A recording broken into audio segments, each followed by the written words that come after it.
There's no place to escape to. This is the last podcast. On the left. That's when the cannibalism started. What was that?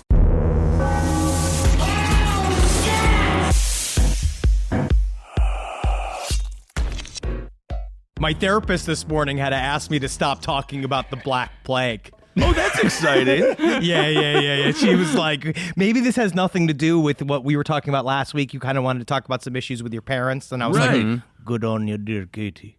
You don't know what happens when the miasma, it spreads. 10 men go in the water. Oh, my. 9 men don't come out. Well, that's horrifying. Tendrils of the Reaper. And she's like, I'm still charging you for this. And I was like, I'm running material. She should charge you double. Sputum. Welcome to the last podcast on the left, everyone. I am Ben, hanging out with Marcus. And once again, the recently, I guess, divorced from his therapist, Henry Zabrowski. She can't quit me. Can you? She can. She actually legally very much can quit you. She's addicted to the heat. I don't know about any of that. All right, today's episode, this is going to be the beginning of a fantastic series. We got 4 parts coming your way, and it is all about the Black Death. Yes. It sounds like super metal, but it also sounded like it was a horrible time to be alive. Yeah. That's what was so metal about it. Ben, I gotta ask you, are we going to be continuing the Wisconsin tradition here? Are you going to be referring to it as the plague? The Black Plague? Of course. Yeah. I'm going to say plague. I'm going to say bag. I'm going to say bagel. And I don't care because I am from Wisconsin and that's what we do. And come at me. You come at me. Yeah, you attack him physically. But we are going to be saying plague. We're also up front, we're going to say we're not saying bubonic. It's difficult in our mouths. No. We're not teachers. I'll say bubo, but I will not say bubonic. I will say bubonic plague, but I won't say bubo.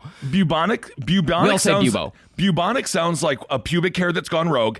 And what was it? Bobo? Bubo. He sounds like one of the brothers from Nothing But Trouble. Like Little Debo's brother, that Little Devil brothers that no one talks about. Nice lady. Bubo just throws up a fucking stream of blood. Oh, thank you, Bubo. I don't want to get everybody used to it right now because you're going to be experiencing a lot of shit.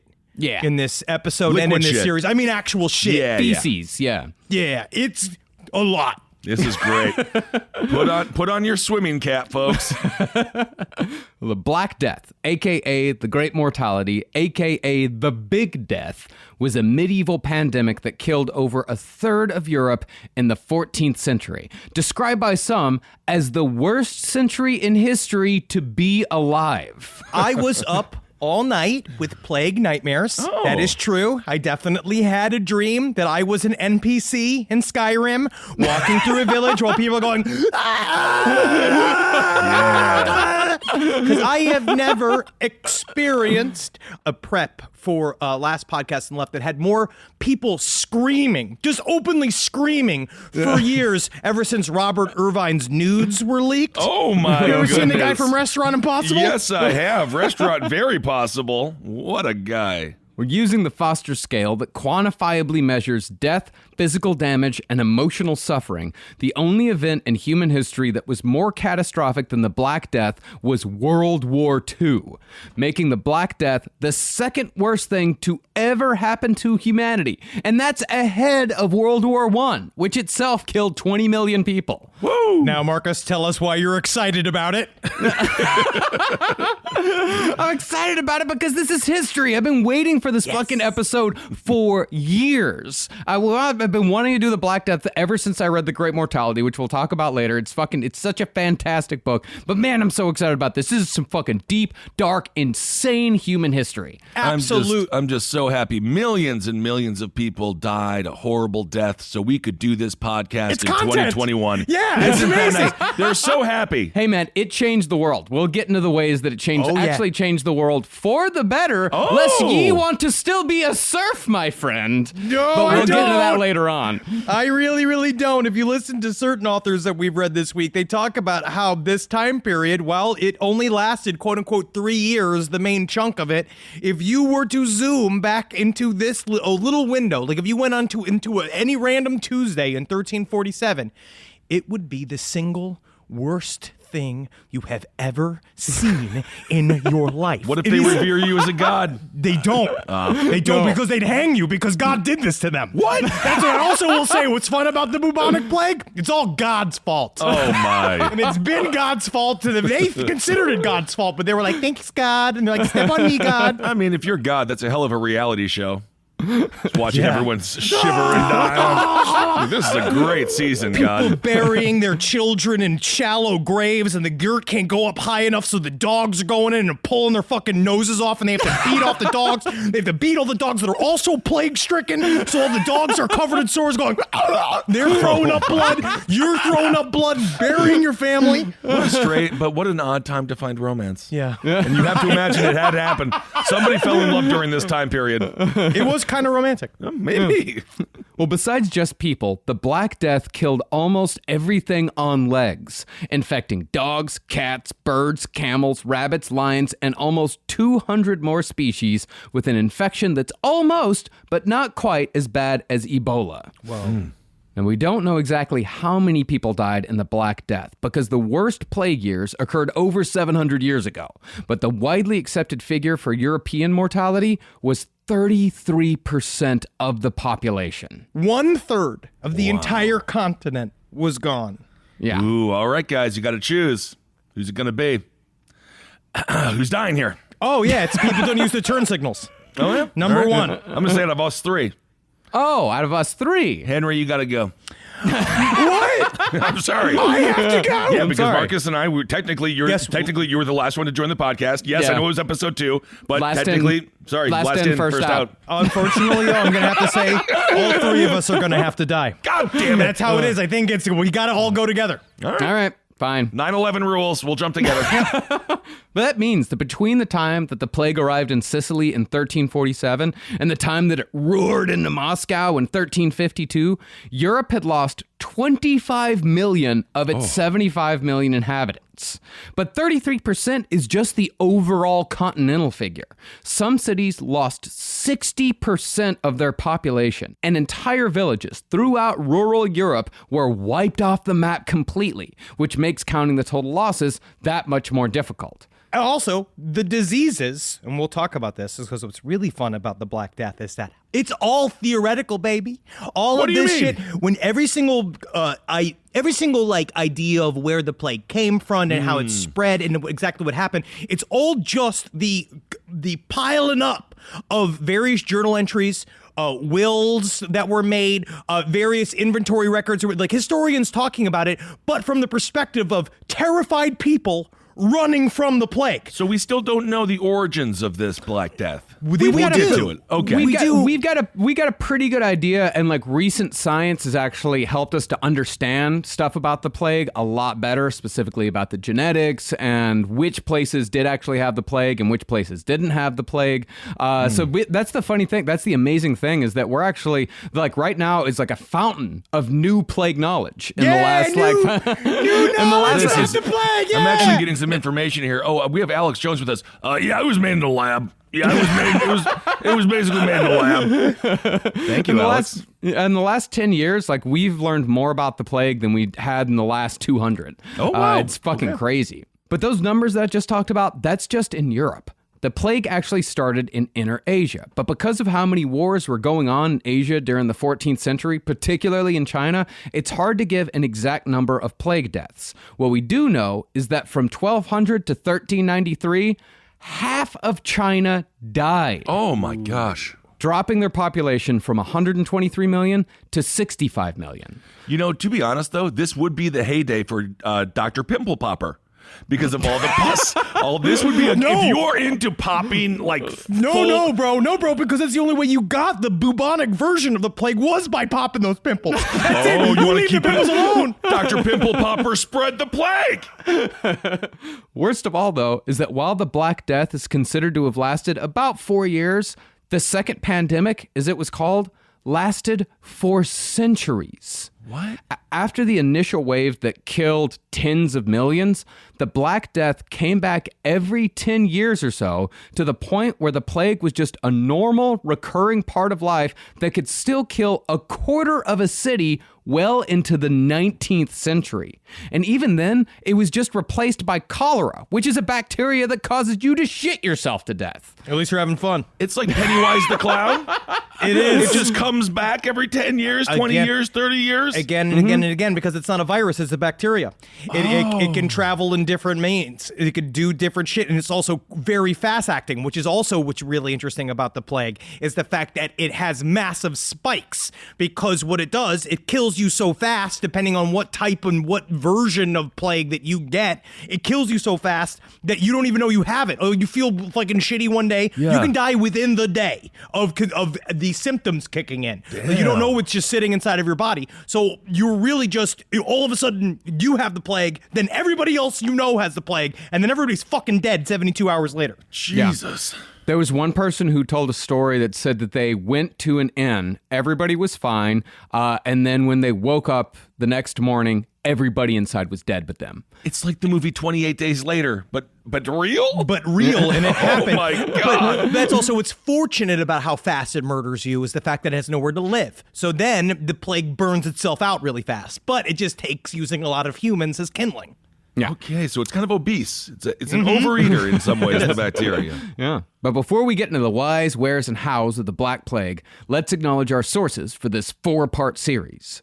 Our main source for this series is The Great Mortality by John Kelly, which is absolutely in my top 3 favorite history books, alongside The Indifferent Stars Above by Daniel James Brown, which we used for our Donner Party series, and Timothy Egan's harrowing history of the Dust Bowl, The Worst Hard Time. And I can give the testament to that book. The Great Mortality is absolutely fantastic, because I think I'm like a lot of our listeners, where I knew about the Black Death from like A&E history documentary style, or like as a footnote in high school history. We're going to be doing some high school history today, just so you know. It's going to be just, you're going to have to absorb it. It's a part of it. All right, I'm gonna sneak a little whiskey in here. I'm gonna put a little chewing tobacco. I'll feel just like I'm in high school. How do I reach these keys?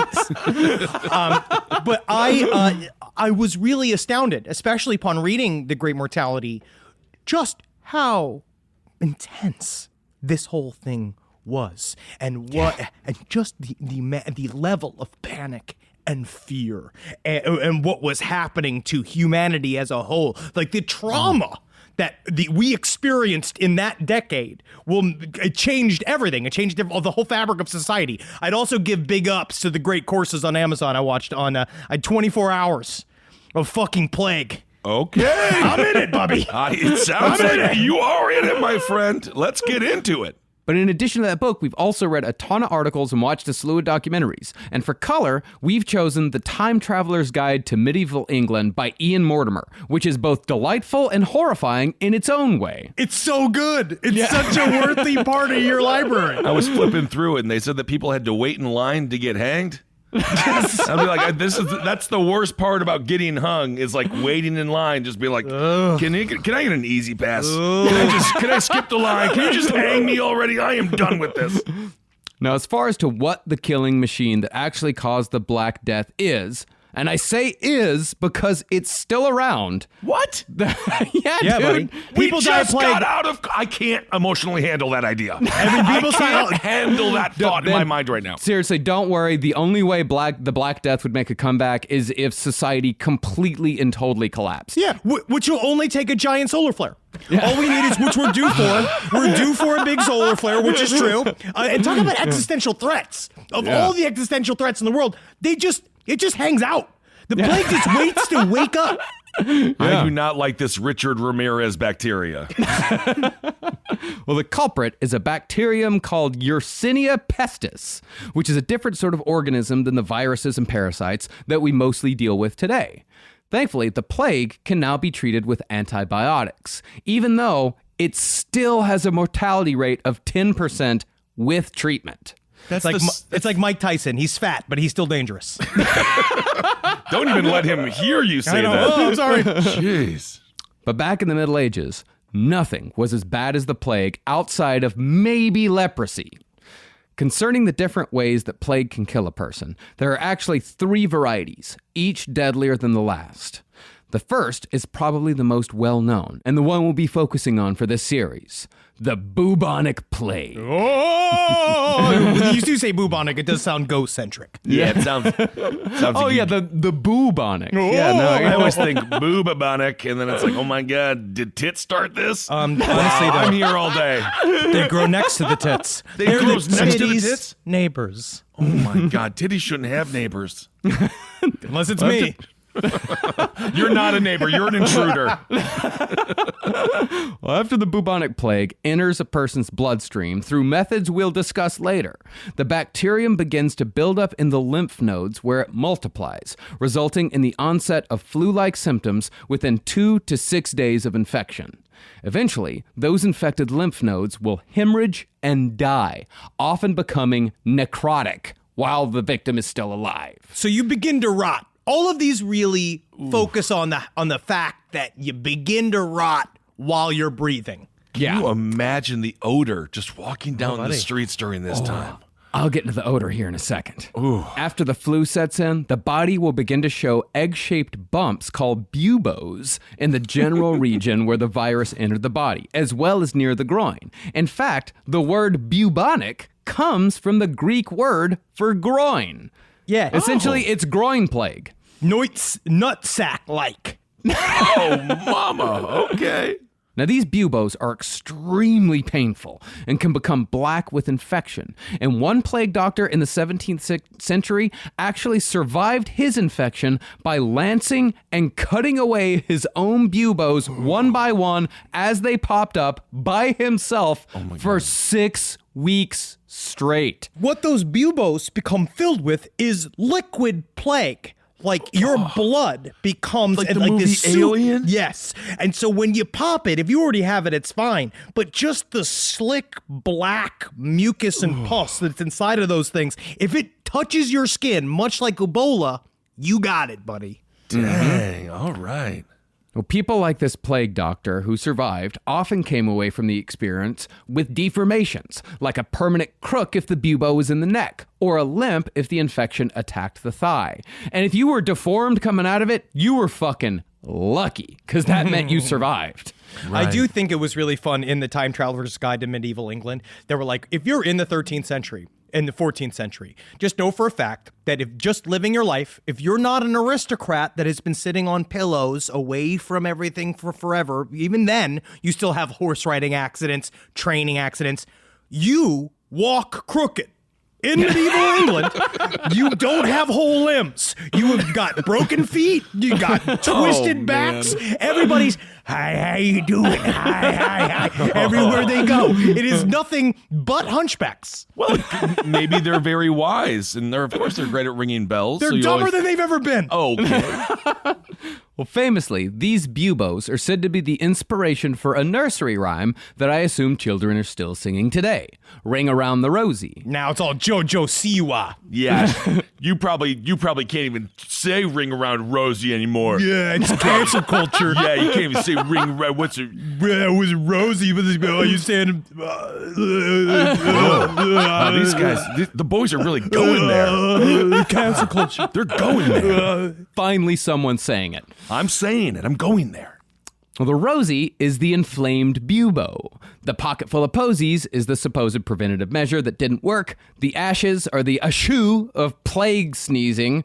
And the all fall down is, of course, everybody dying. However, while this legend has been spread around since the 1800s, most folklorists believe that this assertion is a bit of balderdash and folderol. Mostly since the rhyme itself wasn't recorded until centuries after the last big plague, which was like 1600s. Debunked.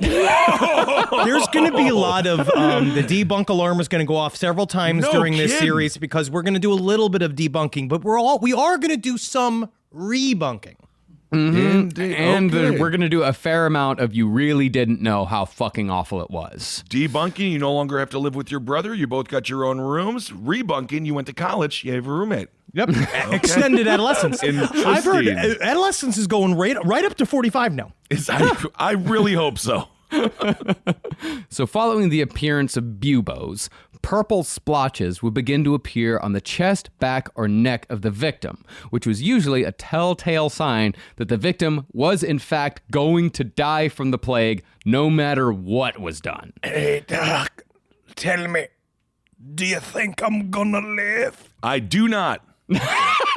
Can you just fucking end it then? Can you just fucking do it? Legally, I cannot. Well, I think back in the day, I think medieval doctors can't put you out of misery. I hope they can. It sounds like everyone needed to just kind of maybe off with your own head. Yeah, well, in the Middle Ages, when the purple splotches showed up, that was usually the point in which you would be abandoned to die alone while the rest of your household fled. And that didn't matter if the victim was an elderly parent, a sibling, a spouse, or even one's own child. Once you're dead, it's like, okay, fuck it, you're dying alone. I'm not getting this. Yeah, wow. It was such a common occurrence because nobody wants to die of the plague. I mean, you really don't. If you're watching it in front of you, I imagine you especially don't. Yeah. It's a hell of a time for a germ chaser, though. Oh, just a bunch of people licking welts. There was some of that. We'll cover that in the next couple episodes. Interesting. So someone got off on it. Everyone always gets off on something. Mm-hmm. Yeah.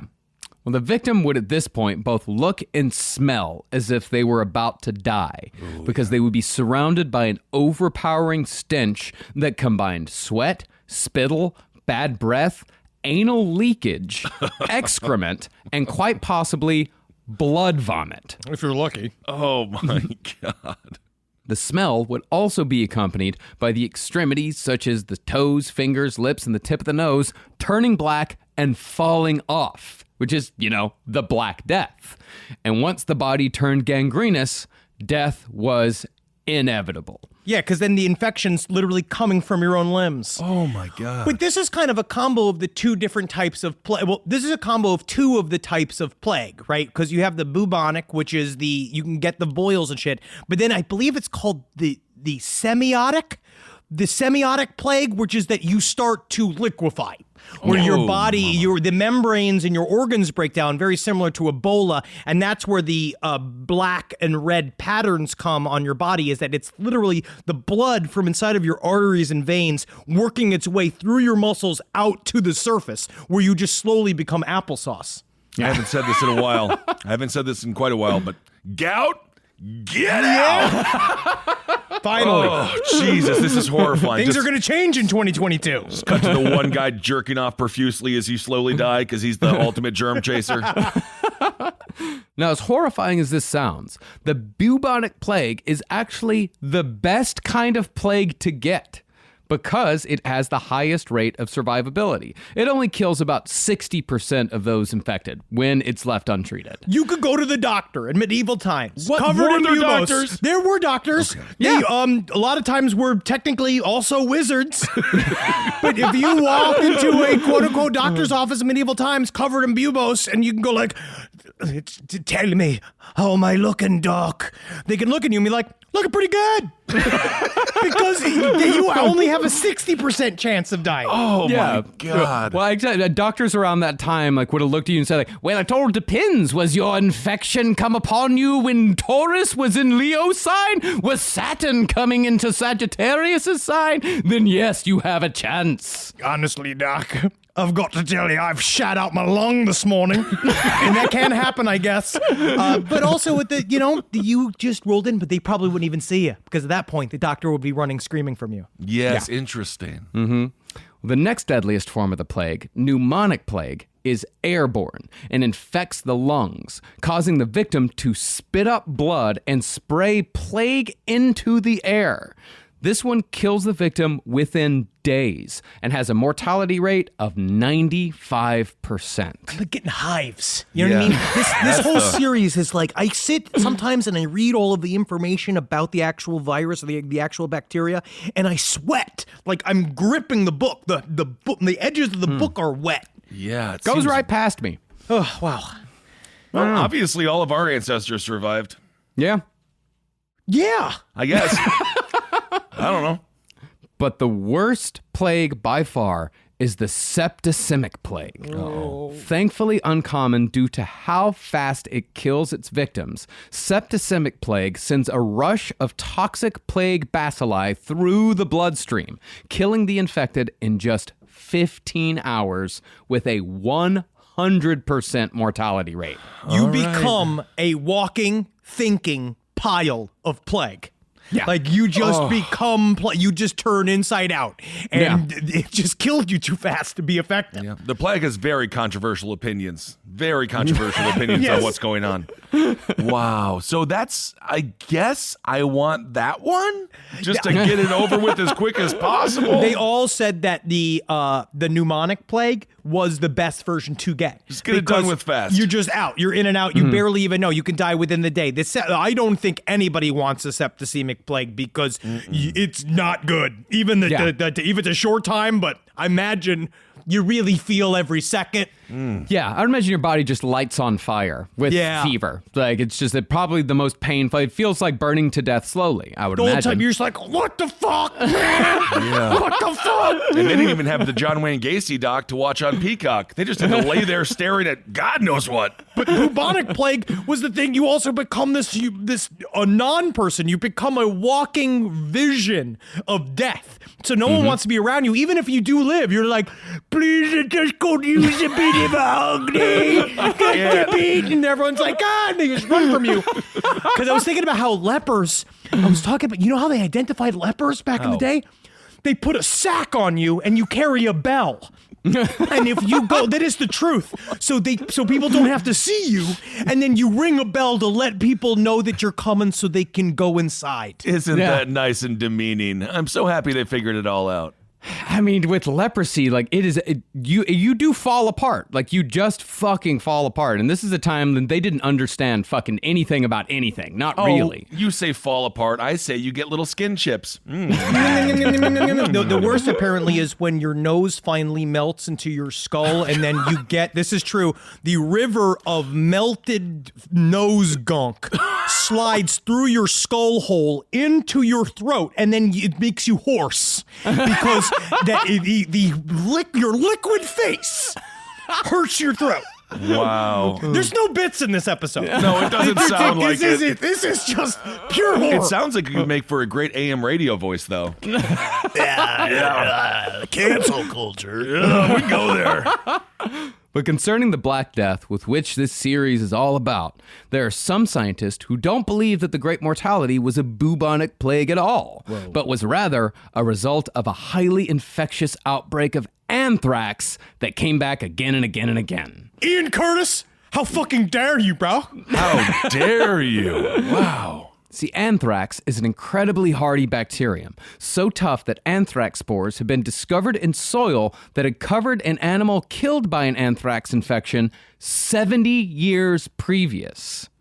What's more is that the symptoms of anthrax are close to what was described in historical accounts of the Black Plague, i.e. flu-like symptoms followed by severe pneumonia and respiratory collapse. I thought the symptoms of anthrax were thrashing around and banging your head, Yeah, dude. drinking Ian some Curtis, tequila, you are getting fucking your Cabo redeemed. Wabo, dude. Yeah, anthrax. Similarly, if the victim is infected by anthrax after consuming infected anthrax meat, they will vomit blood, and the bubo-like boils and lesions that often show up in bodies of anthrax-infected individuals look very similar to those in Black Plague victims. The hitch here, though, is that anthrax is too deadly, with an untreated fatality rate of 85%. But it's so hardy. The spores are so hardy, which is why we use them for biological weapons, because you could make it into a fine powder. Do you remember when they did that? I do remember. Yep, Yeah. they're still doing it. Yeah. Yeah. You haven't seen it in a bit, though. Yeah, well, I don't know. Yeah, we haven't had an anthrax scare in probably, 15 years? Yeah, not in a while. I guess we're due for one. It was an early aughts thing. I don't want one. Not here, though. No. However, some people do believe that this hypothesis, the anthrax hypothesis, explains why the plague flared up once a decade or so for centuries after the Black Death's initial march, because people in the Middle Ages didn't necessarily dispose of infected corpses properly, animal or human. So you handle an infected corpse of fucking anthrax, an animal that died of anthrax, boom, you got anthrax again, and all of a sudden it's fucking everywhere. Damn. Tiny little spores. All it takes is little spores to get you sick. Tiny little bits of it. Unlike, which is also like the septicemic version of the plague, which is you only need a little bit of it to get it inside of you. But also they have the idea that there might have been some form of airborne tuberculosis. There might have been another form of some hemorrhagic fever that they think might be similar to a more dangerous airborne version of AIDS. What sins did these people commit? Why did this happen to them? Feudalism. This happened to end feudalism, which is what we're going to get to. Okay. But the idea that, because it could have been all of this shit at once. Jesus. It really could have been. Like I said, the worst century to be alive. Again, somebody enjoyed it. But the wildest theory out there is that the plague actually came from outer space. Yeah, bro. You talk about what? How? Okay, hold on a second. How listen. did you sneak UFOs into this? It's not UFOs. It's not UFOs. And it was Okay. actually put forth by a respected academic, a Cambridge astrophysicist named Fred Hoyle, who wrote a book in 1979 called Diseases from Space. Diseases from love it space. so much. It sounds like gang stalker talk. You know what I mean? Yeah. Like, it sounds like what you think that Tom Hanks is doing to you from his bunker in Australia, because he's never left Australia. You know that, right? When he got quote-unquote COVID-19, he's been in Australia ever since, and now what we're seeing is his fucking clone, who's his brother. They actually made a clone of him Really? from his brother's DNA, but they adjusted the DNA so it would look just like him. So DNA-wise, they're not exactly identical, but actually, if you look at them, they're identical. Why would they do that? Okay. All right. Well, see, Hoyle, along with co-author Nalin Wickramasinghe, believed that while Darwin's theory of evolution was correct up to a point, some external elements were necessary to seed our planet with life. This is known as the panspermia hypothesis. Panspermia is also called when you just come on anybody. No kidding. Wow. But just as comets and asteroids could carry the seed of life, so too could they carry the seed of death. And according to Hoyt and Wickramasinghe, the reason why there were multiple plague outbreaks throughout human history is because space kept lobbing disease bombs down to the Earth. Like water balloons? Dude, plague virus, plague bacteria was inside of meteorites that fell to Earth. They cracked open. Some hungry medieval guy walked up to it and he's been like, oh, there's some good soup. And then he eats it all. He's got plague. He gives it to somebody else. You never know. It goes down to the ocean. The fish got plague. All of a sudden, the people eat the fish, which is also technically that was a myth that they believed in, is that they were eating sick fish, and that's how they were getting the plague. Mercury. You can get ill from fish, though. Maybe From mercury poisoning, but that's a new thing. That's modern times problem. Fish didn't carry the plague, though. No. Oh, okay. Absolutely not. The thing is that they were actually what they were doing was actually killing more of themselves, because the plague was coming from the animals, but they were stopped. They were not eating fish. Would have been better for them if they would have switched to an all fish diet. A bunch of pescatarians would have been much better for the Middle Ages. Absolutely. I was going to say that. Were you? I was going to say, actually, I'm sorry, I'm a pescatarian. That's I Natalie. don't eat the meat. Natalie always says that she prefaces it before any meal. She's just like, I know I'm a pain in the ass, but they call me a pescatarian. So she doesn't identify as one, but she can also exteriorize it so someone else calls her a pescatarian. Isn't that nice? But even if the plague came from space, it still had to be transmitted from person to person once it crashed down to Earth. And we now come to the actual organism responsible for spreading the disease. Xenosylla chaopus. Chaopus? Chaopus. I don't know. Latin. Anyway, it's called the rodent flea. Yes.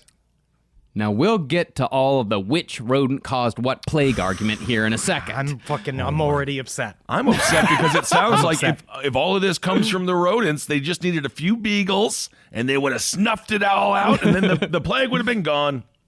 But most historians agree that the plague jumped from black rats, ratus, over to humans through something as innocuous as sharing a flea. Big if true. The Latin term for rat is just ratus. They got Ratus. lazy. It was one of the first animals that they found. Okay. See, rat fleas don't usually drink human blood, but if the plague kills off an entire rat community, the flea has no choice but to hop over to the next thing on the menu. And since rats tend to thrive wherever humans live, the next meal was more often than not a person. They come to do that sucky. I don't like it. Get out of here, plague. And as far as how the plague was able to spread so far, the fleas didn't jump to humans immediately.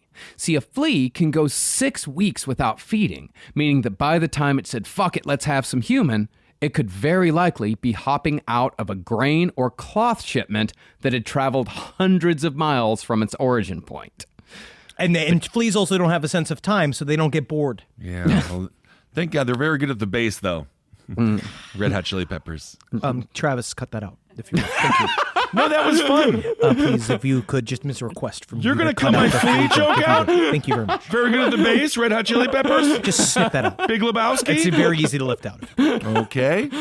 But even when the flea tries to feed after 6 weeks, it can't. See, in an uninfected flea, the blood flows from the bite directly into the flea's stomach, making the flea fat and happy.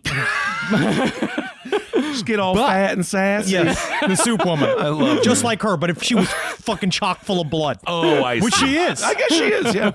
But if a flea is infected with Yersinia pestis, the bacilli will build up in the foregut and block the blood in its throat. I can see how many times Marcus has done this speech on a date. Yeah. Just to stress test it, the glee in his eyes.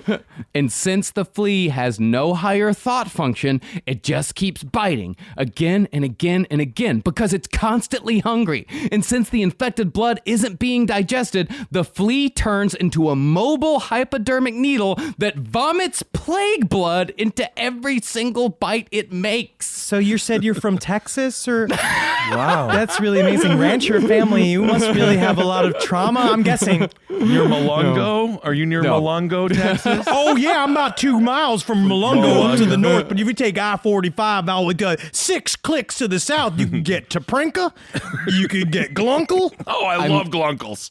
I married the one that said, tell me more. Wow. Isn't that sweet? But 2 to 6 days after a person was bit, the buboes began to appear on the body in the general area of the infection point, and death usually followed about a week and a half later. But while humanity has spent 8 centuries... 8 centuries! So much time. Spent 8 centuries placing every bit of blame for the Black Death on Rattus rattus and the fleas it carries with him everywhere. New theories have recently been put forth that suggest an entirely different culprit. I know what this is like. You put one screen door in a submarine and every Polish person forever is maligned. It was an experiment. They thought it would be fun to maybe put a submarine outside of the water for once. Oh, the Polish are fun. The Polish are fun. But 8 centuries of propaganda have led to a story that I'm incensed. I have a feeling the Polish might be blamed for this. See, the black rat is an easy scapegoat because while I know they make great pets, we're going to get so many fucking emails from rat people. People love rats. People love rats. They're disgusting creatures out in the wild. Sure. Regularly feeding on both our garbage and our dead. Mm-hmm. In other But words, that's just called influencers. Ooh, interesting. in other words, the black rat just makes sense when it comes to plague carriers. This is your just make sense version of the truth. But recent research has shown that it is very possible that the real carriers were not the disgusting creatures that we still have to fight back on a daily basis. Or lovely creatures some of you keep as pets for some reason. Well, they're very smart in their own right, but that's also what makes them so dangerous. Yes. Instead, the real culprit might be amongst the cutest of rodents. Instead of rats, some now believe that the real culprit is the adorable, chubby-cheeked gerbil. Yeah, bro. What? This is about the gerbil fucking mafia, dude. No they way threw did the rats under the Gerbils bus. didn't do this. Gerbils are used in butt play, and they're just there to watch have fun. They tried to ruin Richard Gere's career, and they caused the plague. No it's way. the gerbil's fault. I refuse to allow it. I'm not even going to allow They've it. been maligned forever. Gerbils are way too cute for that. Look at it, a gerbil's eyes, the two black like a doll's eye. Like a doll's eyes. Well, Ben listened to the argument. Okay. After looking at tree rings, the scientists involved in this relatively new study surmised that the worst plague years corresponded with wet springs followed by warm summers in Asia, which are terrible for the breeding of black rats, but are ideal for the Asian gerbil. Yeah, bro. Accordingly, each time the gerbil population exploded, the excess gerbils hitched rides with merchants to faraway lands, covered in the same rodent fleas that might have hitched rides on rats. Or they might have been gerbil fleas, but they're just as culpable. They're just as fucking culpable. It could be, but you can just see the little gerbil like, where are we going? Hey, man, where are we going? We're gonna cause thousands of years of death. Little gerbil, you're going to cause a bunch of death. Yeah, it's gonna be fucking metal. Everybody's gonna die, motherfucker. Yeah. My name's Mr. Chim Chim. Mr. Chim Chim the gerbil. What this, scientists say, is the actual reason why the disease came in waves again and again throughout the centuries. Because logic dictates that just so long as there were rats in Europe, the plague would have been a constant problem. But since the plague ebbed and flowed, it all corresponded with explosions in gerbil populations. Therefore, the gerbils may be responsible for carrying the Black Plague to Europe. All this time, though, we've been looking at rats, right? Saying rats are the cause. The one problem that they've been having with the rat hypothesis is that they're also looking for the giant rat die-off that would have happened to have led the fleas to jump to humans. And they haven't really found evidence of basically what people are saying. Because there were piles and piles and piles and piles of dead humans, why were there not before that piles and piles and piles of dead rats? Well, they have some hypotheses about why the black, like that there were certain populations that might have been more resistant to the plague, that where they got sick but didn't actually die. But it does also beg the question of why did the fleas jump from the rats to the humans if there were still rats alive? That is the big thing. That is the big question. Because You know what my fucking big question is? Where were the fucking hamsters during all of this? Oh, the hamsters are relaxing. They're running around on wheels. Hamsters didn't want to get involved. So hamsters would they? decided to be neutral. And guess what? Then they didn't. We know what they didn't do? You know what they ended up doing? Controlling commercial. all the money. Like in Switzerland. That's my exactly God. what they did. The thieves in Switzerland. Do not make your allegories. Hamsters went on to do Kia commercials. They did. They danced. Whatever. But that's not to say rats can't carry the plague. America's first outbreak of the plague, because we've actually had a few, that occurred in San Francisco about 100 years ago. And that was caused by fleas riding the rat. And 122 people died as a result. Yeah, that's sad. But guess what, man? Who says that rats can't? It's not what it's about. It's about that gerbils were in there too. And Sure. Okay, so it's all hands on deck. Yep. It takes a there's actually village one to more- kill an entire generation of human beings. Yeah, man, because there's actually one more rodent to blame. And some people assert that this is rodent zero. The original carrier of the plague could be the Tarbagan marmot. Damn Tarbagan marmots!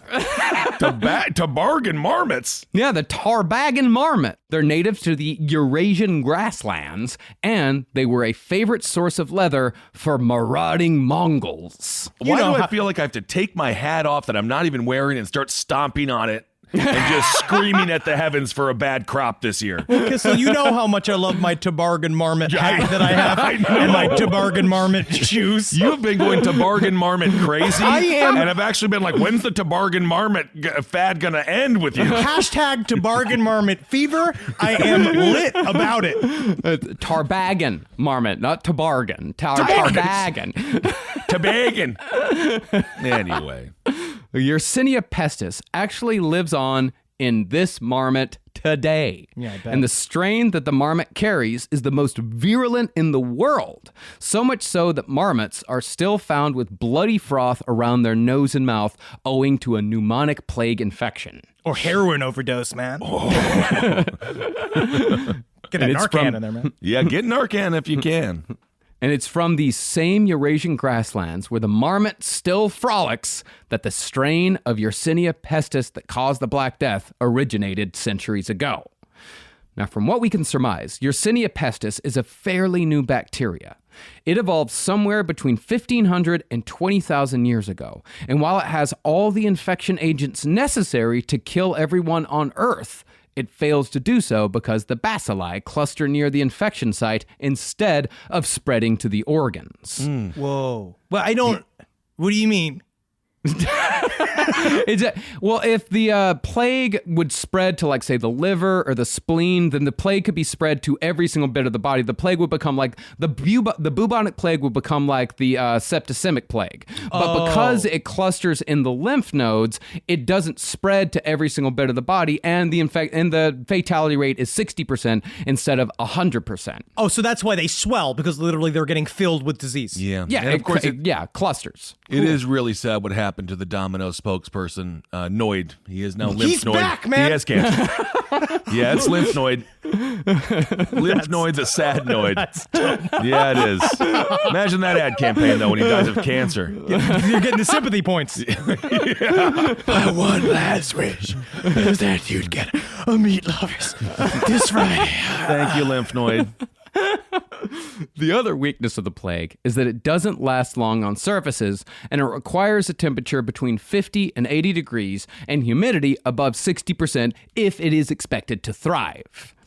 Yersinia pestis, however, is still quite skilled at confusing the immune system, and by the time the body begins to fight back, by the time it figures out what the fuck is going on, the pathogen has already done its job, and it's either do or die. Interestingly, if Yersinia pestis was better at its job, humans would not be the only animals gone from the Earth. Over 200 major species would be extinct, and the Earth would consist mostly of bugs, bears, skunks, and a fair amount of a smattering of other animals. Exactly what the Gerbil Mafia wants. It's a fun little world. I mean, fact- we didn't need the bubonic plague to wipe out a huge amount of species. We did that. We did that. Cars. With a lot of stuff. With a whole bunch of stuff. Oh yeah, great extinction, right in the middle Yeah, of that's it. our job. And stinking monkeys. I think We're it's top of the food chain. I think it's a great extinction because it sucks, because it stinks so bad. I'm not letting a little thing called peppers run my life. These little gerbils, well, I put them in tubes. They put it in tubes that I make with the substances that destroy this planet which we own because none of us have to watch Pocahontas long enough to absorb it. Sure, Pepper's the gerbil. I do like that name for a gerbil, Peppers. That's fun. It's wonderful. No, the plague is still killing animals today here in America. In Wyoming in 2006, 4 cougars were found to have died from the bubonic plague. It killed 4 middle-aged, beautiful women. I was just about to say. I knew you were going to take it. I was just about to say something about the idea of how many appletinis will not go drunk. Rise from your grave. Now, as far as plague outbreaks go, there have actually been 3 throughout history. The Black Death was actually the second, and the third, simply called the Third Plague Pandemic, killed 12 million people in India and China starting in 1855. Ben, guess when it ended? 1973. You would be that wrong. 1960. Oh my God. Also, did you notice how they just got lazier with the names? Yeah. Well, but There's like, this is everyone's- part 3, all right? I don't fucking know. What do you do? What are you doing in part 3? They're tired. Give it tits. The plague comes again. All right, we're going to adopt a plague. Now, part 3, we're adopting a plague. Now, each time a plague pandemic hits, it causes gigantic upheavals in social systems, and we'll certainly be getting into how the Black Death helped create modern Western society later on in the series. But to show you just how consequential plagues can be, the first plague, known as the Plague of Justinian, had effects that shaped the world that we live in today, even though it occurred in the 6th century AD. I think that what is really interesting about medieval times is that they have the same brain as we do. Yeah. So they are. Right. It is us. Right, But of course. it's then. So it is really interesting to see how, like, they are just as affected by what happens to them like we are, and they have the same weird thought patterns as we do, and they have the same, like, idiosyncrasies, and they think about shit just like we do, except they had different context. Can you imagine if someone from this time, 600 AD, teleported to now and they went by a place called Medieval Times that is now just a place where people go to have lunch and dinner, and then they're just like, God! This is what you fucking... You're just laughing? Now you're having fun with this? Do you have any idea of the trauma that this caused me? Every medieval person is 10 times stronger than any current person, though, because they're also trained to use the sword by the time they're 7 years old. They all died from the plague and they're shitting blood. What are you talking about? They live a big 40 years. Now, the plague of Justinian spread through Europe and the Near East, but the hardest hit areas were modern-day Iran and the Byzantine capital of Constantinople, which was ruled by the Roman emperor for whom the plague is named as a part of the Eastern Roman Empire after the Great Roman Empire crumbled. Now, from what historians can surmise, Yersinia pestis arrived in Roman Egypt in 541, and the infected rats hitched rides on grain ships sailing throughout the Eastern Roman Empire and beyond. Some gerbils back there giving them back massages and shit. Now, by the account of historian Procopius, the plague hit Constantinople hard. He claimed that 10,000 people were dying every day. And while that may be an exaggeration, historians still think that it could have been as high as 5,000 a day. It's just that the death is so public and so visible. Like people running from their homes. Mm-hmm. Death was so ever-present in Constantinople during the plague of Justinian that people wore name badges for identification in case they dropped dead on the street. And the air was ripe with the smell of rot from so many dead bodies stacked like cordwood on the streets. That's why if I ever go out into nature, I just write an HZ on my butt in Sharpie. That's very nice. You plan on dying face down? I hope.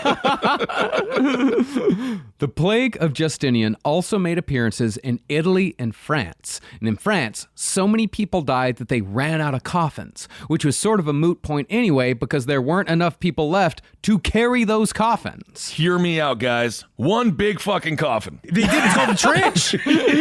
That's going to have to work. It's called a plague pit. Yeah, they definitely hit upon that idea eventually. Okay, good idea. Now, records are... Yeah, great idea, Ben. Yeah, what a great idea. Good work. Thinking of Trent. Sounds like something that he inherited from his grandfather. Leave my well-fashioned grandfather alone. Now, records are spotty, but we do know that by the year 700, Europe's population dropped from 50 to 70 million to about 25 million. And Rome, which had been home to almost 500,000 people in its heyday, dropped to a population of 20,000 by the year of 800. That's not just the plague. I mean, it's the fall of Rome and all that. But even so, it's fucking insane. The plague didn't help Rome stay together. This is, again, we're going to see this. It's really interesting because people talk about the plague as if it had its own mind, like it was doing things on purpose, because the way it would pop up and the after effects of what would happen after it struck, it always hinges humankind to this whole new thing. It helped bring down the Roman Empire. Yeah. Wow. But that wasn't even the first plague to cripple Rome. Really, the big one that brought down Rome was the plague of Galen, which was a smallpox epidemic carried by Roman soldiers throughout the Roman Empire. Because they found that like armies were among the biggest plague carriers that there were. Some believe that this was the plague that actually killed Marcus Aurelius. We don't know for sure what killed him, but some think it was smallpox.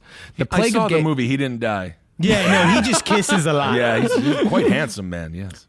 The plague of Galen weakened Rome and set in motion the conditions that caused the great Roman Empire to fall. But more importantly, it set the stage for the spreading of a new religion, Christianity, which was just getting started. Then, hundreds of years after the plague of Galen, the Justinian plague boosted Christianity even further into the realm of major religion status. Because when the plague of Justinian was framed as punishment for sinful behavior, more people converted to Christianity. Yeah, they flipped it into PR. Yeah. Interesting. And from there, Christianity began to turn from a religion of love to a religion of fear, at least amongst the higher-ups. And it's that motivation of fear that we still have to deal with on a daily basis the world over. It's so strange to me, the idea that you would turn back to the religion that told you this is all our fault, when I want to go to a religion that says this is how we fix it, which is why my only religion that I ever really truly subscribe to is the Plumbers Union. I agree with that. Nothing wrong with the Plumbers Union. The Plumbers Union, the only people out there, they're keeping the shit flowing. Sounds like they should have started worshiping the rat, try to get on their good side. Honestly, bribe a rat. Bribe a rat. Stomp a gerbil. Stomp a gerbil. Honestly, bribe if a you rat. have gerbils in your home right now, I want you to put them on punishment. Do not put your gerbil on punishment. Time out. At least time out. What the gerbil would never even, it wouldn't understand a timeout. It knows what it wants to do to us. Well, the idea was that Christianity would fix the plague, is that they were saying that, the plague has come because all of you are sinful and because there's still so many of you who do not believe in Jesus Christ as his Lord and Savior. So therefore, if you do convert, then the plague will end. And at this point, everyone's so afraid of dying. Everyone's so afraid of what's happening around them. Everyone's just so fucking tired of what's going on. They say, fuck it, I'll try anything. And so they convert to Christianity. And then the plague naturally dies out. It burns out. So you have a bunch of people who joined Christianity and they're like, we did it. Meanwhile, it's just because the plague killed everybody it touched. And now you have figured out to stay away from it and it naturally goes away. Yeah. So back in the day, in order to avoid the plague, they went to Christianity, and in modern times, in order to avoid COVID, they watched One American News. So isn't that interesting how you just flip your brain? You just flip your and then brain. all of a sudden it's all different. Yes. Yeah. It's always been that way, though. I know. That's what's fascinating. 6th century AD. Human brain does not change. It does at not all. change. Ever. It does not change. Now, the plague of Justinian died out after about 5 years, and it didn't really return to Europe for another 6 centuries. Now, I might be talking out of my ass here, but it seems like the plague eased up because trade and travel slowed down for a while. The Roman Empire isn't really doing the best business, so therefore you don't have as much trade and you don't have so much plague. Interesting. But- And Marcus was talking out of his ass there because you could hear the gurgle of blood as he tried to speak. Oh my God. He's a leaky asshole. Does your butt have the plague? Is it? Do you have a butt plague? Butt plague. Guys, I've been taking probiotics. Holy shit, it changed my life. I've been shitting every single day, healthy, brown, and smooth. Wow. It's been wonderful. Probiotics has changed everything. I have heard so much about these damn probiotics since I've been in California. I'm moving back to North Dakota. Antibiotics, which is the weirdest thing. It's weird how it is the antibiotics. I know. But all of that changed with Genghis Khan and the Golden Horde. Apologies to Dan Carlin. Let's give him a Genghis. Of all of the Genghis. pronunciations we will change, we should probably start saying Genghis just because Dan Carlin is what we stole our show from. So we now need to give him fealty. I like Genghis. There's no problem with Genghis. But I just can't say like Genghis Grill. Genghis Grill, that Genghis works. Grill's different. Yeah, Is it a restaurant? Yeah, it's a horrible restaurant. It's like a kind of, it's one of those restaurants that you go to where you pick a bowl and you make a bowl and they cook it and it's fucking horrible, but you still eat it because it's kind of fun. You might as well go to the Bill Cosby Rib Shack. You know what I mean? Genghis Khan is an international murderer and rapist. And now we're just going to have meat. Yeah, no need to name it after him, to be honest. You know, fuck it. I'm gonna follow Dan's lead. I'm going with Genghis. Got to. I like Genghis. Yeah. Now, Genghis Khan was one of the most infamous people in history, an emperor who ruled the largest contiguous empire in history through a brutal campaign of hyper-violence that lasted well beyond his death in the year 1227. It was bad for people. It was really very bad, but I love playing them in Civ. That's also what's fun about this whole episode. So I've just been playing Civilization throughout this whole thing. It's just so fun to reenact the plague, but you're the plague. Yeah, it is. I mean, anyone who I understand times are hard for people. Living is difficult, but it is better now. Yeah, because you get to play it on your little butt. You get to play it. Yeah, I get to beat back Genghis Khan's grandson with Ghosts of Tsushima. I'm a samurai, and I'm pushing the Mongols into the sea. Cool. That's what I'm doing. That's cool. Ghost is a fantastic game. If you haven't played it yet, highly recommend. Fantastic games. You've been talking about it for months. Months and months. But one of the consequences of Genghis Khan's reign was that in the 13th century, his people, the Mongols, revived an old trading route from China to the Mediterranean Sea called the Silk Road. And with a unified Asia under the Mongols, the literal path for Yersinia Pestis' march to Europe was established. Now, the entry point for the Black Death into Europe was a port city named Kaffa, now called Feodosia, which is located in Crimea on the coast of the Black Sea. Today, Feodosia is an ethnically Russian resort city, but back in 1347, Kaffa was a Genoan colony home to Europe's biggest slave market. Is it, what's the name of the Star Wars market planet? Is it Tandoori? The Star Wars market. Tandoori? No, that's a Tatooine. I mean, that's the desert planet. Are you thinking of Coruscant? No, that's the city planet. Plumpkins? Are you thinking of Tatooine, the desert planet where, Mos Eisley is? Kaffa, in my mind, if I want to describe Kaffa, it's the market planet from Star Wars. Oh, you're talking about Mos Eisley, the market city. Yeah. Yes. Blorbians. Blorbians. Yeah. Well, it's because Kaffa was this really cool spot. It was very international, very bleak also at the same time, but it was this like hub of thought, this hub of trade. Genoa is an interesting Genoa is a very interesting civilization to also follow because of their belief, the idea of we wanted to create this very beautiful trade civilization.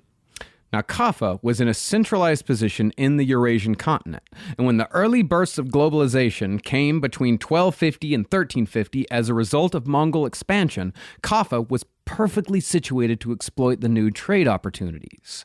However, what Europe was largely unaware of at the time is that China, in the early 14th century, was experiencing a mini-apocalypse. According to what we know, China was beset by cycles of torrential rain and deadly droughts, all while swarms of locusts, dense enough to turn day into night, devoured their crops. According to legend, earthquakes then swallowed up entire cities and even mountains. And in the 1330s, the Black Death crept its way out of a region of the Gobi Desert called the Mongolian Plateau, and people began dying in the millions. Apparently, though, this was all just an allegory because the Emperor of China had just canceled their favorite show, Young Sheldon. Oh my, that's absolutely wonderful. Absolutely fantastic insight, Henry. Thank you. The Black Death also could have come from modern Kyrgyzstan, where accounts of the plague going back to 1340 place the origin point in a Central Asian market town called Talas, which is near several areas where the plague occurs naturally. But no matter where it came from, by the time the plague and the environmental upheavals were done with China, tens of millions were dead within just 15 years. And this is before the Black Death hit Europe. Damn. But word hadn't spread because also at the time, you're in a massive war with the Mongols. The Mongols are ripping shit up. Right. So they're pretty busy. Yeah. Now, concerning how unsure we are about the origins, an historian named Monica Green just published a paper last year that places the origin of the Black Death 100 years earlier than what we've thought for hundreds of years. She traced marmots in the Mongolian grassland to an outbreak in Baghdad in the year 1258. You damn Tagargan marmots! The Gargan marmots? What in the heck? That means that the Black Death may have spent decades creeping from town to town, settlement to settlement, until it finally took hold in almost every corner of Europe, Asia, and much of the Middle East. Oh my God, put some lamb's blood on your door or something. You gotta do something to stop this thing. Lamb's blood is what gives you food poisoning. What? Rise from your grave. Now, by 1346, the news of the plague had reached the aforementioned port city of Kaffa, and it's actually from an Arab scholar named Ibn al-Wardi that we have the history that we do of the early years of the Black Death. In the same year that Ibn al-Wardi gave his accounts in Kaffa, Russians also began writing that the plague had arrived in port towns on the western shores of the Caspian Sea, and it had already begun to decimate the Mongol capital of Sarai. But as far as how the plague came to Kaffa, and therefore the rest of Europe, it was literally flung over the walls by a dying army. This is absolutely out of control. Like the way that this started, I mean, it's one of those, like, it's a factoid you read about on, like, Trivial Pursuit type games. But to see it come about, like, to actually walk it through, especially in the Great Mortality, is harrowing. Mm-hmm. Wow. See, since the 14th century was incredibly violent, one of the biggest spreaders of the Black Death was war, and it was war that brought the plague to Kaffa. There's something about it that sounds so frightening, about the idea of, because they didn't know what was happening. They just knew people were getting sick.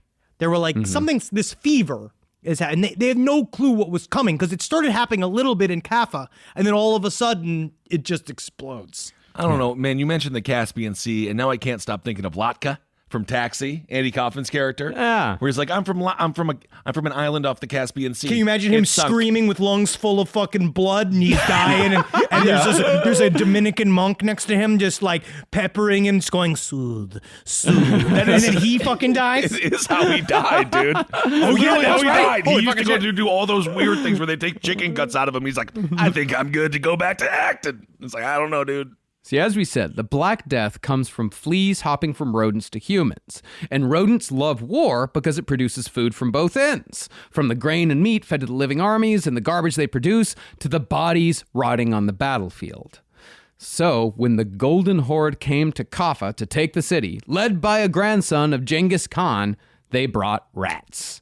Rats brought the plague, and the Black Death therefore infected the Golden Horde. Wow. I know that there's a bunch of gerbils having their way with village women. I don't think that's I know what's true. going on with these gerbils. You don't know anything about the gerbil. Now, the people of Kaffa settled into a siege when the Golden Horde showed up. But when the Mongols began dying outside the city walls in stunning numbers, the survivors began to place the corpses into catapults to lob them into the city. Yeah, man. Honestly, if you do that, though, can I be alive just for the beginning? A lot of them were. That'd be kind of fun. That's a fun way to die. I mean, you're going to die anyway. Might as well fly. Well, they're melting, rotting, these awful corpses. And because also the Kaffa's armies, they are, one thing that they did, they created these giant walls because Kaffa had been raided several times. It's a trade city. So people are always trying to come and take all of the various, from different countries, all the treasures and shit that are there waiting to be picked up or waiting to be sent out. And so they had these massive walls. So they were all stuck inside and they knew, because most assaults of a city, it takes years. It takes 1 or 2 years to sometimes to conquer a penetrate? city. Yeah. Yes. Don't know. To penetrate the city in a warlike fashion. Nothing to do with your penis. But they're sitting there and like literally one day the arrows just stop. And they're like, the Mongols aren't fighting us anymore. We win, like, because they thought literally like a ghost army came, like in the spoiler Lord of the Rings when all the army shows up at the very end, right? But then they look and they're like, some Mongols look really sick.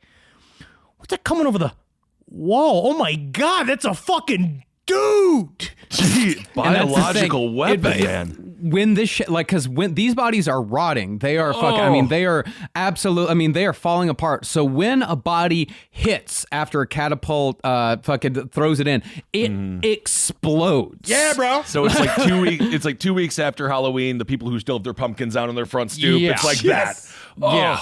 But my filled God. with plague sputum. Yes. Now, the Horde, they weren't really thinking about plague sputum. They didn't know about plague sputum. They believed that the sheer stench of the corpses would be enough to kill everyone inside the city walls, because it was pretty common at the time to think that smells were fatal.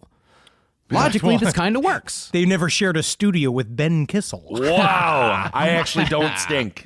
I have no odor. Talking about Now your you're shit. outside. Your outside doesn't stink at all. Oh, It's your my insides. shits. That's the problem, yeah. Oh, yes, because I don't have my probiotic. I think it's worse. I honestly don't think it needs any help. But it's called the miasma. Yeah. It's the scent that can make you infected with disease. It's not that far away from the truth. I mean, they didn't really understand airborne diseases or germs. Logically, this kind of works because foul-smelling things do tend to kill you. Again, because that's why they smell bad. Our bodies tell us do not eat that. I was just thinking of the bit that Kevin Barnett told about how he farted in that young girl's face, and for a moment, her entire world was just his ass. Because there is poo-poo particles in there. He would always mention that with farts, because I think they're kind of funny. He'd be like, that's not funny. It's disgusting, and there's poo-poo particles in there. It's like, Kevin, you're too smart for this world. She could have gotten pink eye. I know. But also, they used to think miasma, they thought that if you smelled fatty foods, you'd get fat. Some people also believe that you could catch the plague just by looking at someone with the plague. Okay, They didn't really, interesting. they were just guessing. There was a lot of guesswork involved here. Yeah. But as we now know, it's not the sight or the smell that kills.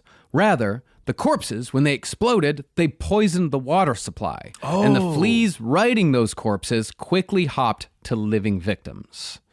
Now, John Kelly's The Great Mortality has an amazing rundown of what was probably going down behind the walls in Kaffa during the Plague Siege. And to give homage to the Master of History podcasts, I'd like to read an excerpt from The Great Mortality in the style of Dan Carlin. Well, you're going to have to wait 6 months to release it, though. I'm loving it. It's with you love. got him good. It's with love. Oh, the way he works so hard and does all that research, so wait. when he does release it, it's not a bunch of shit. I wait with bated breath. Okay. I love God. his show. If I could do it like he does it instead of the weekly fucking grind and One actually day, Marcus, one day. Okay. As the death toll mounted, the streets would have filled with feral animals feeding on human remains, drunken soldiers looting and raping, old women dragging corpses through rubble, and burning buildings spewing jets of flame and smoke into the Crimean sky. Saturday Night Live. There would have been swarms of rodents with staggering gaits and a strange bloody froth around their snouts, piles of bodies snacked like cordwood in public squares, and in every eye, a look of wild panic or dull resignation. The scenes in the harbor, the only means of escape in besieged Kaffa, would have been especially horrific. Surging crowds and sword-wielding guards, children wailing for lost or dead parents, shouting and cursing, everyone pushing towards teeming ships, and beyond the melee, on the departing galleys, prayerful passengers hugging one another under great white sheets of unfurling sail, ignorant that below deck, in dark, sultry holds, hundreds of plague-bearing rats were scratching themselves and sniffing at the cool sea air. Mr. Carlin, it is a delight to have you. Absolutely. Well, that is a long-winded way of saying it was a stinky shithole, though, huh? It just sounded like a nightmare. That's most of history. I love it. And so, infected people fleeing the plague and the Mongols in Kaffa boarded ships to the rest of Europe. And in just 4 short years, the resulting great mortality would kill between 75 and 200 million people. Oh, my God. And that story is the first known recorded instance of biowarfare. Because, they did not know the full extent of what the plague would do. And I imagine if they did, maybe the Mongols would have done it anyway, and they figured maybe we'll run clean up. But when it comes down to it, they did kick off the entire plague. But they said the main thing, too, was seafaring is what really helped the plague go. Because it did go across the land. My friend, you're talking about globalization. That's globalization is what you're talking about. Yeah. I mean, in some ways, indeed, it was. Gerbils are the new globalists. No, disease does spread when certain areas of the world go visit other areas of the world. Like, the plague spread from China to Europe because of trade. And then smallpox spread from Europe to the Americas because of exploration, killing off that entire population. Like, it just happens again and again throughout history. What's weird is I feel like we could learn something, but I'm not going to. No. I don't quite understand. Now, we don't really know how the people on these ships survived the 1,600-mile sea journey to Sicily, which is where the Black Death truly began to take its toll on Europe. But John Kelly believes that it might have just been luck. Recent research shows that a certain genetic quirk gives some people protection against the Black Plague, just as some people have genetics that protect them from HIV. And it's quite possible that the people who survived this sea journey were recipients of such a lucky gene. There's some people that believe that it is the gene that does protect you, because there are people that are HIV immune, and they come from a lot of this Western European population. And so they think that these people that live through whatever this is, because it also could be whatever the hemorrhagic fever that they were talking about that could have been a part of what the plague really was. That if they survived, then later on they would go to survive the other hemorrhagic plague that we barely survived in the 90s. Okay. But even though some did survive until they reached Sicily, the journey was still hellish. Again, John Kelly painted a picture of men turning on each other as the sickness began to show itself, resulting in daily executions, murders, and mutinies. Men became too sick to kill, then too sick to work. Once a sailor began showing a neck bubo, he was strapped to the helm to keep him away from others. And when another showed a bloody cough, he was lashed to the mast.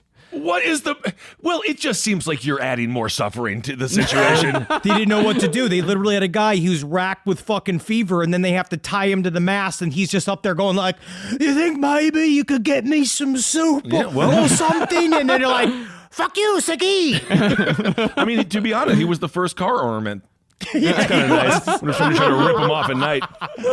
But remember, the plague takes anywhere between 2 and 6 days to set in. So the guys that got lashed to the mast or tied to benches or whatever, those are the guys that got sick after 2 days. The guys who got sick after 6 days were left behind to wander the decks with pants stained from where their anuses had started to bleed, and they were constantly followed by the rancid smell of pus oozing from the plague buboes that had popped when the fucking ship pitched and they accidentally racked themselves against a big chest and it just went yeah. Okay, Barry, just tell me the truth. Is the shit showing on my ass? Does it show? Is it showing through my pants? It smells like I just shat myself, but I can't. I don't know. Can I be honest with you? Yeah.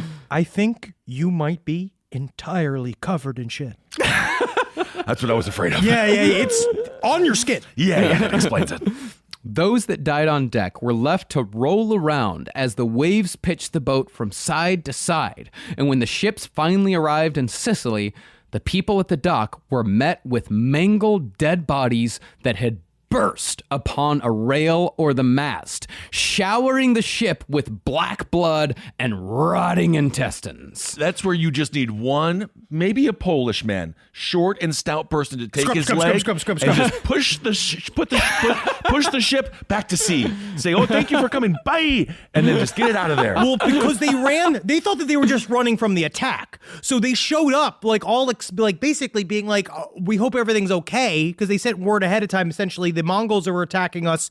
We're leaving. Yeah. At the same time, they've left with all of the sickness, and they said the people that emerged from these boats. It reminds me of the Donner Party episode where they went to go to find the children, and they saw them all come out like ghouls. It was like that. The hold of the ship opens, and you just have a bunch of people ravaged with plague, just being like, "Help me, help me!" And so it's like in fucking RoboCop when that guy gets doused with the acid. It's like that.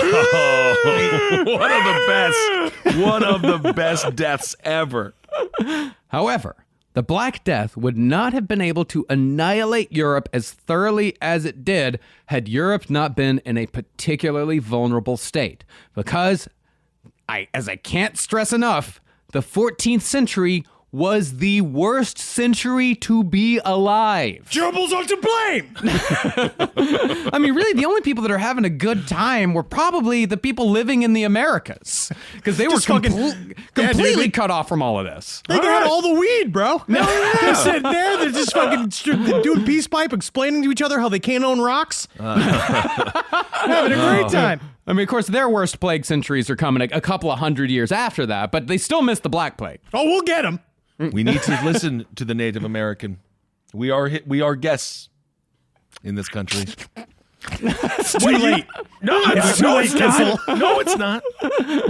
Now, for our purposes here, we're going to give the gerbils a pass, Henry, and focus on the black rat. Rattus, as the carrier of the Black Plague. I assume that they have the same attributes, kind of. Yeah, well, while the gerbil may have brought it, the rats certainly did their job of spreading it. Now, Rattus feeds on human garbage and refuse, and the fleas that ride those rats are attracted to dirty people, and pretty much everyone in medieval Europe was absolutely filthy all the time, by modern standards at least. See, early Christians considered bathing to be a vice because they feared that sitting naked in a tub of warm water might cause impure thoughts to arise, and they would therefore not be able to resist the temptation to give the old friar a stroke. They were scared. Folks, listen to me here. I'm Alex Jones, circa 400. Water's making you gay. Water's making your kids gay. Water's making the frogs gay. Are you gay? Am I gay? I wish someone would love me. Well, I guess bubbles, they do look like titties and balls. You could say that.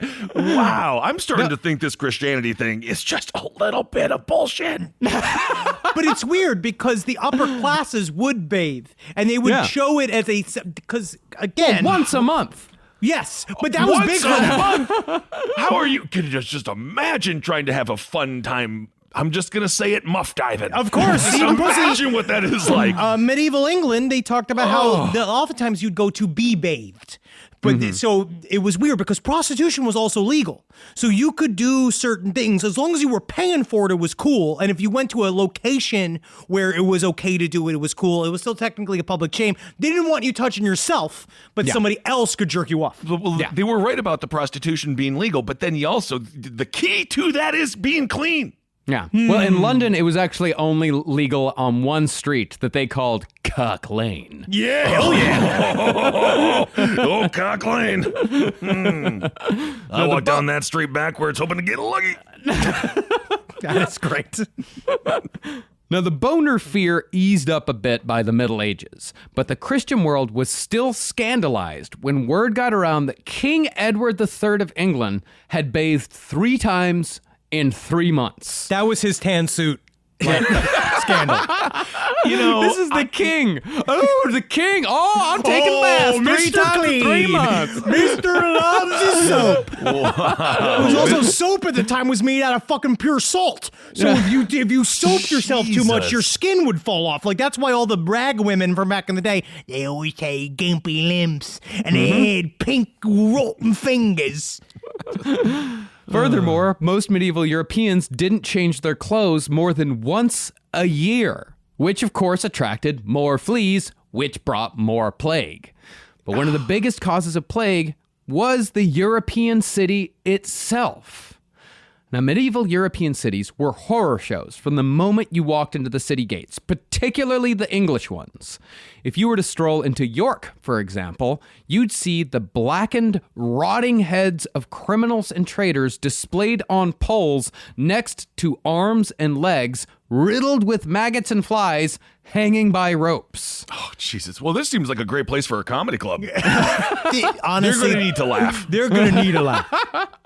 Once you were inside the city walls, you'd be trudging through what they called evil-smelling mud everywhere, all the time. Unless, of course, you were in the walled-off religious enclosures or the part of the city that held the royal castle, which that royal part and the clergy part, that took up half of the city together. Logs of human shit filled every crevice of the medieval world. I'm actually going to defend the mud here because it's just like, I'm not evil, I'm just stinky. It's just dirt. It's like, I mean, it's not necessarily evil mud per se. Because a gerbil fucking threw dirt under the fucking bus too. The other half of the city was where everyone outside of the king and the clergy lived, and most of that was taken up by the wealthier citizens.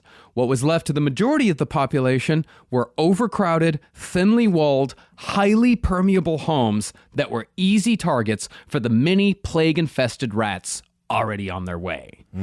But concerning that evil-smelling mud that I mentioned earlier, it was evil-smelling because 9 times out of 10, there was a fair amount of shit mixed in, because every city had a literal river of feces flowing through it. And a river runs through it. It does. In Kent, this river of shit was actually named Shitbrook.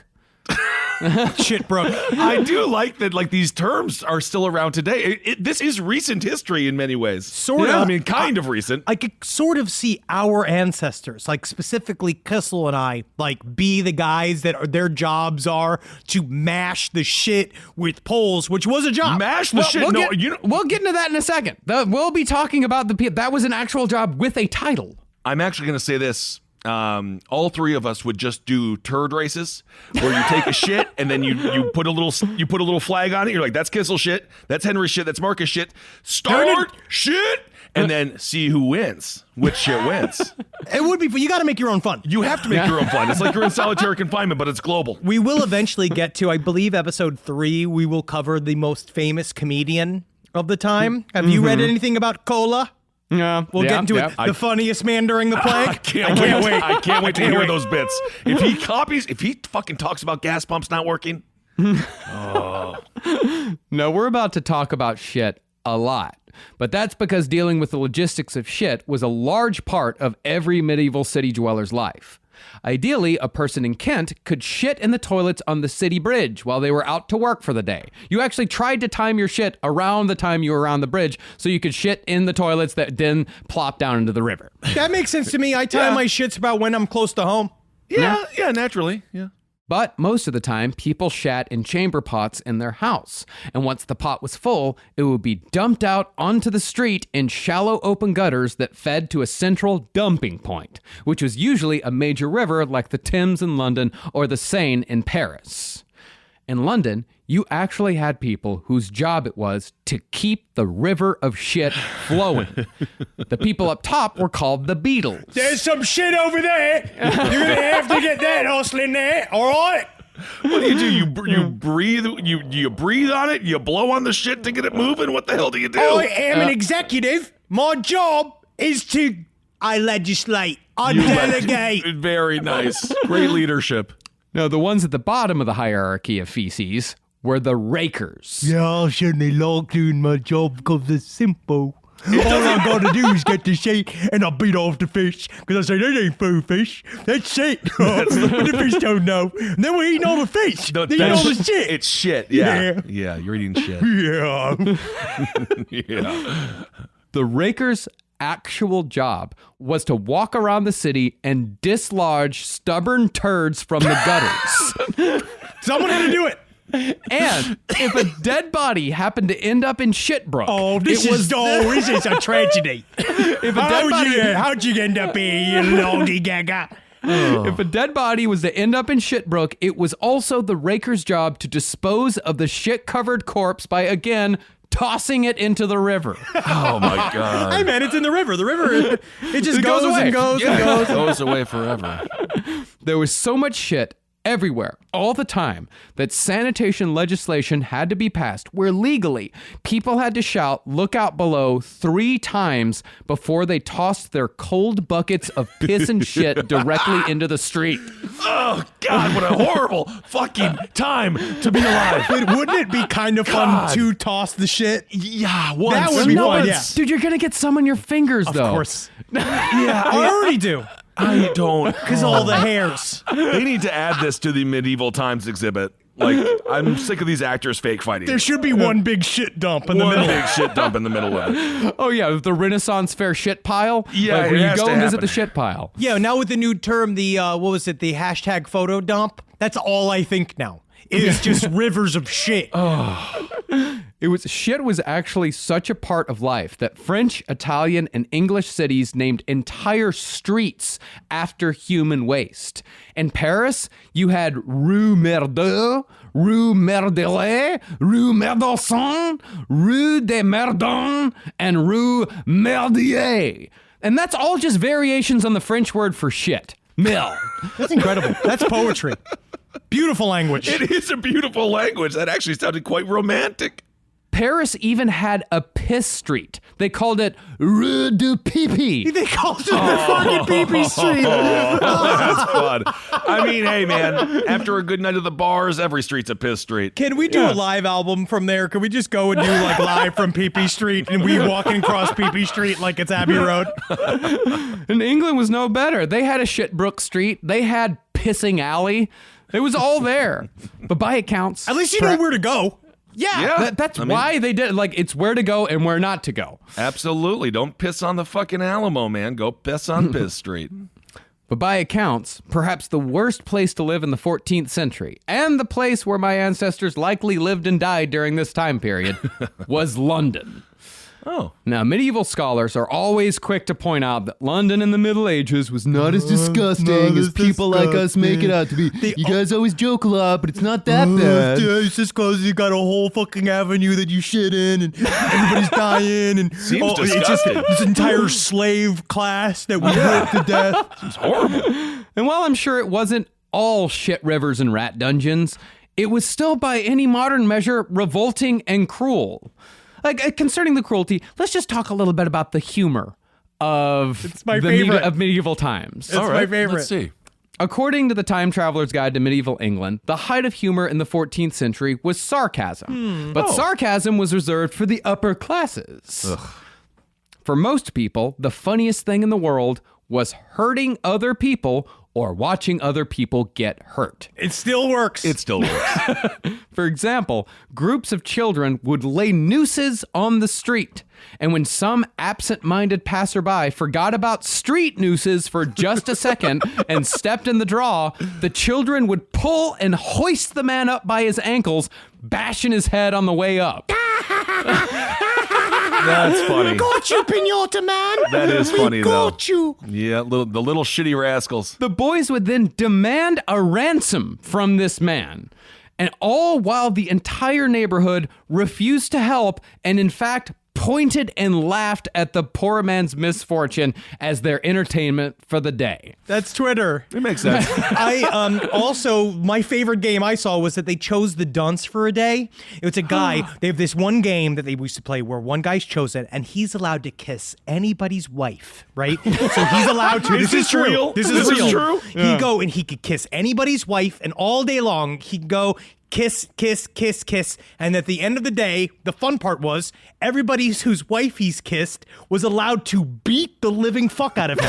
This is real. Where they would do a group beating where he's like, oh, it's funny, God.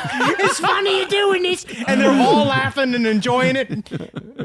There was also another thing that they would do for fun to like raise money for the parish, where they would just kidnap people with burlap sacks. Like on Mondays, men would kidnap all the women by just tossing them into burlap sacks and carrying them away.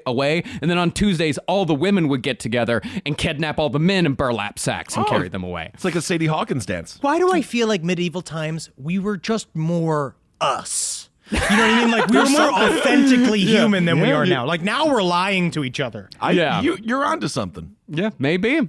But the funniest concept in medieval England to the vast majority of people, and this was, upper classes and lower classes, and this shows that things don't fucking change much. The funniest thing to them was the idea of a young woman cuckolding her elderly husband with a handsome young man. That story made people laugh every time. So sad. I guess. Now, as far as the further disgusting parts of medieval London went, Londoners were beset every day with the stench of rotting vegetables, dead fish, and animal entrails. When the streets weren't running with shit, they were running with literal blood from the many street slaughterhouses that dotted London.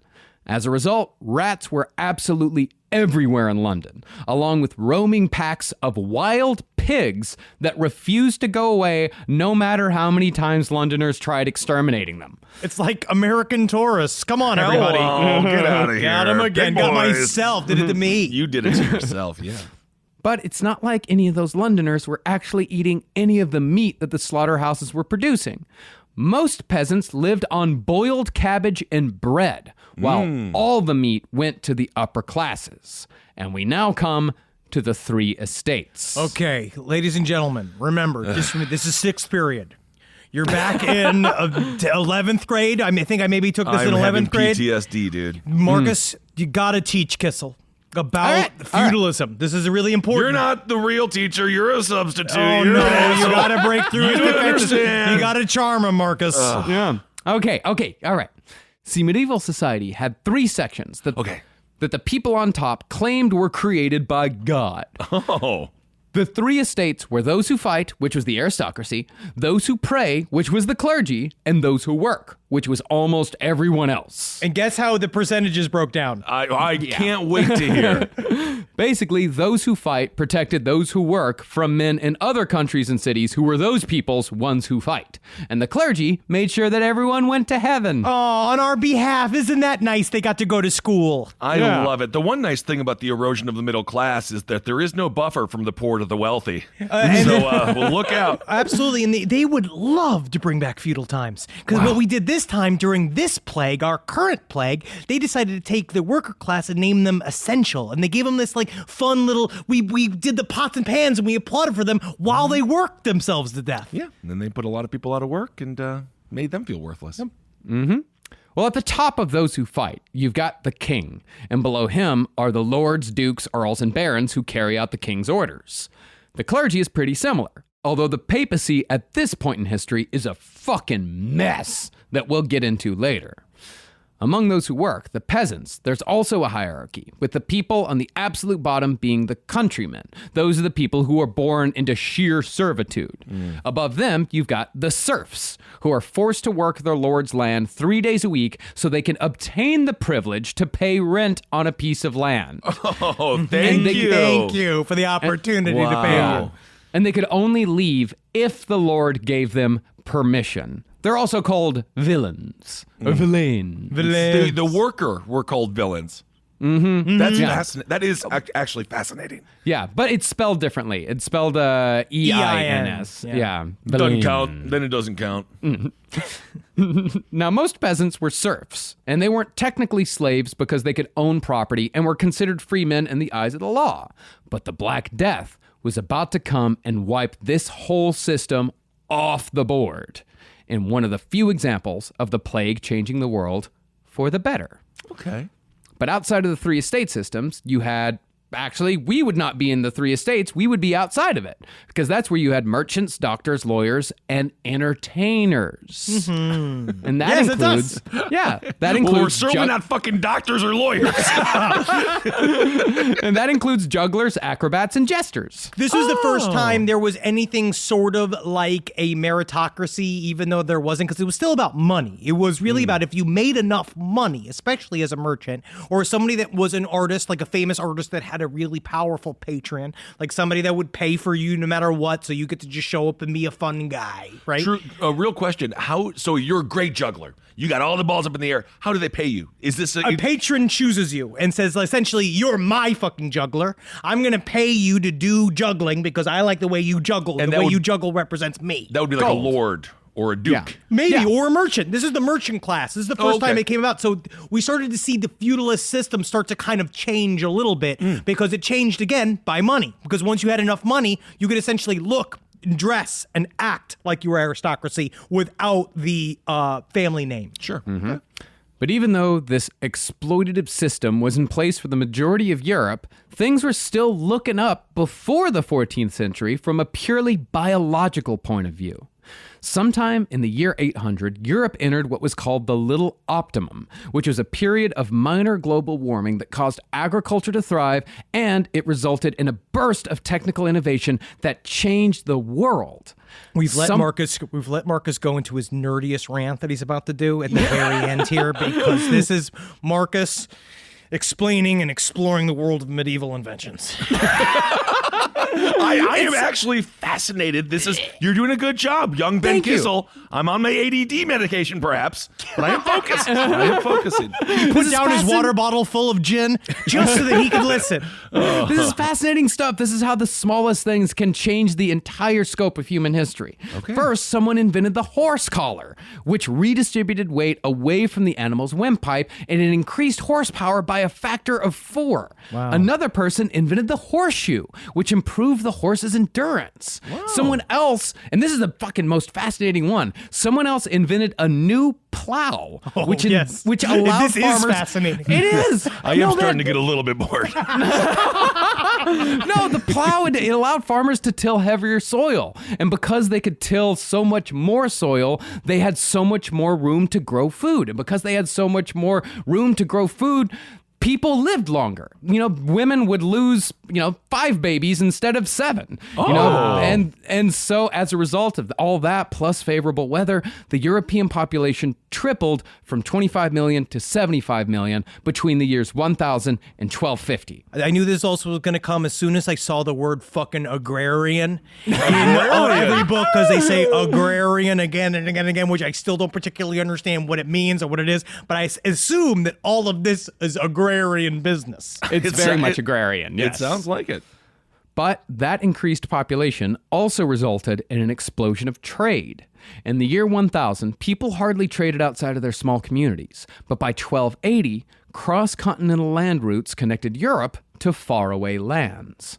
And since the population boom came with absolutely no plan on how to deal with all these people, turning places like London from a Roman ghost town into a thriving, disgusting, overcrowded metropolis, nature corrected. Starting to sound like a gerbil.